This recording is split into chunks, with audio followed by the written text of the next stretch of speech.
কোনো গর্ভবতী মায়ের সিজারিয়ান অপারেশন হবে কি না স্বাভাবিকভাবে প্রসব হবে সেটি আসলে সাধারণ মানুষের খুব একটা জানার কথা না। বিশেষজ্ঞ চিকিৎসকই পরিস্থিতি বুঝে সেটি বুঝতে পারেন। তবে কিছু ধারণা থাকা উচিত মানুষের, যেমন নারীর বয়স কত।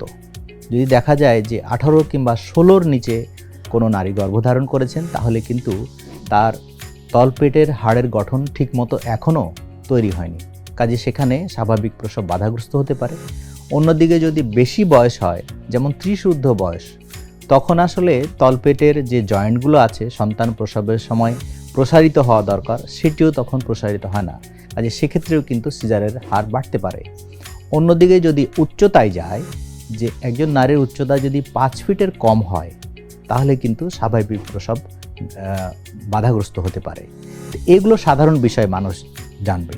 আর আমরা চিকিৎসা বিজ্ঞানে যেগুলো আছে, আমরা তখন দেখি যে এই সন্তান স্বাভাবিকভাবে প্রসবে কোনো সমস্যা আছে কিনা, অর্থাৎ এই সন্তানটি মায়ের গর্ভে যে আছে তার পজিশন কীরকম আছে, সে কোথায় আছে, এবং গর্ভফুল নামে একটা জিনিস আছে, তার অবস্থান কোথায় আছে, আসলে জরায়ুর ভিতরে কোথাও কোনো টিউমার আছে কিনা যেটা স্বাভাবিক প্রসব বাধা দিতে পারে, মায়ের এমন কোনো সমস্যা আছে যে আসলে স্বাভাবিক প্রসব সম্ভব নয়। যেমন কোনো মায়ের যদি 2 বা ততোধিক বার সিজারিন অপারেশন করা থাকে, সেক্ষেত্রে সিজারিন অবশ্যই লাগবে। গর্ভফুল যদি জরায়ুমুখের পুরোটাই ঢেকে থাকে, তাহলে সিজারিন অপারেশন অবশ্যই লাগবে।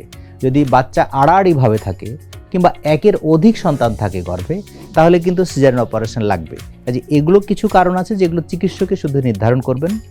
আর একটা ঘটনা আছে, স্বাভাবিক প্রসব চলতে চলতে যদি দেখা যায় মা কিংবা বাচ্চার কোনো সমস্যা হচ্ছে, তখন সেটিকে আর এগোতে দেওয়া হয় না, তখন দ্রুত সিজারিন অপারেশনের মাধ্যমে সন্তান এবং মাকে নিরাপদ রাখা হয়।